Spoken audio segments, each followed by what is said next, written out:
ഇന്നത്തേത് ഞങ്ങളുടെ പ്രണയകഥയാണ്. ഞങ്ങളുടേത് love marriage ആയിരുന്നു എന്ന് പലരും ഞങ്ങളോട് ചോദിക്കാറുണ്ട്. സത്യത്തിൽ ഞങ്ങളുടേത് ലവ് മാരേജ് തന്നെയാണ്.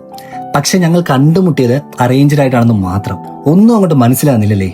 ഡീറ്റെയിൽ ആയിട്ട് ഞാൻ പറഞ്ഞുതരാം. എനിക്ക് ജോലി കിട്ടുമെന്ന് ഉറപ്പായപ്പോൾ തന്നെ എന്റെ വീട്ടിലെ കല്യാണാലോചന തുടങ്ങിയതാണ്. ഇപ്പോ വേണ്ടാന്ന് പറഞ്ഞ് ഞാൻ മുങ്ങാൻ ശ്രമിച്ചെങ്കിലും വിടാതെ എന്റെ അമ്മ എന്റെ പിന്നാലെ തന്നെ ഉണ്ടായിരുന്നു. എന്നാ പിന്നെ കുട്ടിയെ ഞാൻ തന്നെ നോക്കാമെന്നോർത്താണ് ഒരു മാട്രിമോണിയിലെ അക്കൗണ്ട് സ്റ്റാർട്ട് ചെയ്തത്. ഒരു ക്രിസ്മസിനെടുത്ത സാന്താക്ലോസിന്റെ ക്യാപ്പ് വെച്ചിരിക്കുന്ന ഒരു ഫോട്ടോ ആയിരുന്നു ഞാൻ മാട്രിമോണിയിലെ ഡീപ്പ് ഇട്ടിരുന്നത്. മനസ്സില്ലാ മനസ്സോടെ സ്ക്രോൾ ചെയ്ത് പോയപ്പോ എന്റേതുപോലത്തെ ഒരു സാന്താക്ലോസിന്റെ തൊപ്പി വെച്ച ഫോട്ടോയില് എന്റെ കണ്ണുടക്കി.